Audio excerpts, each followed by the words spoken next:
Okay, so we are going to talk about the left to right cross or the switch. And so pretty simply, the dog is going to switch from the left to the right or from the right to the left, no matter which side you're walking the dog on in a formal heel position.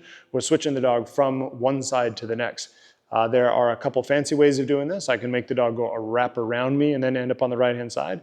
I can make the dog flip and then swing around and get back on my right-hand side. I can do it while in motion and the dog is crossing between legs, and I can choreograph all this stuff. All we care about in the pet obedience version of switching from left to right, that the dog leaves this position, switches behind your back, and then sits or continues to walk with you on the right-hand side. So we're going to demonstrate the first one being really the hardest version of the two, where the dog is in a seated heel position by your side, stands up, swings around, goes to your right-hand side, and sits right back down in a mirror image of the dog on the left-hand side, but now it's on the right-hand side. So we're looking at a right-handed seated heel, no differently than a left-handed seated heel. And so if you're heeling the dog on the right, that would be the opposite. But what we're going to demonstrate here is the dog switches sides from left to right without getting in your way. Then the other version we're going to teach is where the dog is in motion. So as the dog is following you on your left-hand side from a formal heel, not a loose leash walk, we are going to have the dog switch from the left to the right while in motion. This is actually easier of the two. And so we're going to demonstrate by using a lure or a gesture that the dog is walking with you, slows, moves behind your back, and then finishes up on the right-hand side again. Again, we can do this a couple different ways as well. We can choreograph it where I'm switching the dog from left to right by my footwork, or that the dog flips versus just stopping and slowing and this ending up on the right. These are stylistic difference, but at the end of the day, we're just moving the dog from the left to the right.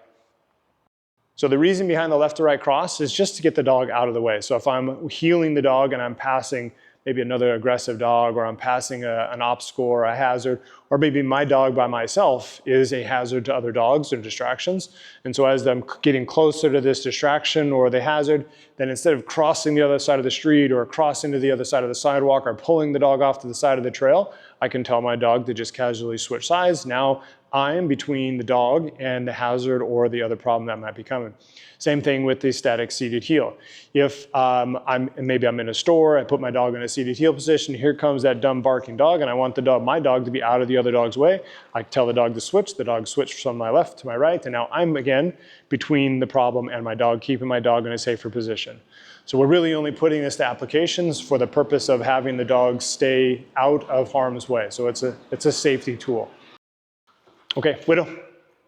So the switch command, pretty simple for us, Widow. We're looking for the dog to switch from this side to this side. We can teach this a couple different ways, where I put the back side of my hand across my body and I lure her around and then meet her here. And so she's never done this one, so I'll show you the original way she was trained, and then I'll show you how difficult it is or how easy it is to do this version. So I'm going to go into her muzzle, stretch her this way, bring her around, show her my other hand, say yes, and then give her that reward. So I had 2 pieces of food in my hand. So 1 piece of food in each hand. Widow, I'm going to put her on the left-hand side, and then I'm going to put the back side of my hand and drag it across my backside here. So I drag it here, show her my other hand, bring her forward, say the word yes, and then give her a piece of food.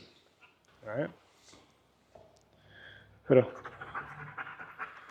So switching sides, I'm going to show her my palm, bring her around this way, yes, and then reward. Eventually, I'm going to put her into a sit. Come here. So here, she drags around, bring her forward, and I'm going to go up with my hand, yes, and then put her into the sit right there. To switch her back, I would just do it in reverse, show her my palm, bring her this way, sit her, say the word yes, and then give her a piece of food. Okay? All right. So a fancier version of this one would be what I just demonstrated. So I'm going to put her sitting by my side. I'm going to flip my wrist around and then catch her muzzle on my right-hand side. I'm also going to cue her with a tap with my left knee, and then again, catching her with my right hand on my right-hand side. So I'll flip this way, okay? And I say yes, and then I give her a piece of food. Same thing in reverse. I'll tap her with my right leg, show her my hand that way, and then catch her with my left hand. Okay. Yes. Okay, as we get really good at this version, I can just tap and then catch her with my right hand. Switch. Yes. And then the food, making sure she's in a complete sit. Okay, so you can really choose which version of these you want to do. You want to do the more simple version where the dog just kind of like repositions itself sitting on my right hand side, or do you want the fancy version, which is not necessarily, it's just fancy, it's not necessarily right or wrong. Switch. Yes. Switch. Yes. Again, the easier version without all that extra stuff is I drag her with my hand around here, put her there, say the word yes, and then pay her. Okay? So to put this into motion, we haven't done yet, so this will be a good learning example for her and for you guys. I'm gonna do this in motion, but imagine as the dog is heeling with me, I do kind of a tricep extension. I'm gonna push back with my left hand, forcing the dog to go backwards while I continue to go forward.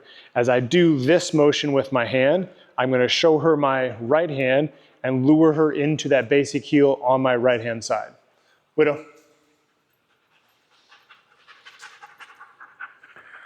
Okay, so I'm gonna push into her muzzle while I'm walking. So I push her behind me, show her my other hand, say the word yes, give her a piece of food. So it really ends at that point. Come here. So into her muzzle, push her back while I keep walking, show her my right hand, say the word yes, give her a piece of food. Come here.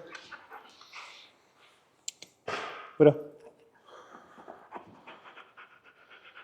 In the muzzle, push back, catch her with the right hand, say the word yes, and then reward. So I'm gradually going to ask her to go a further distance each time. Again, the goal is that she switches from one side to the next to avoid a problem, not for her to go back and forth between sides. Once she learns to get over here, we want to keep her there for an extended period of time before we just immediately switch her back. If she becomes too operant in this, where she gets to the right-hand side and then she immediately switches back to the left, she may switch to the left at the wrong time, causing a problem with what we were trying to avoid. So as you practice this, put her to the right, put the dog to the right, sustain that behavior for an extended period of time, which could be 5 paces, 10 paces, 15 paces, and then switch the dog back in the same reverse method that you brought them here.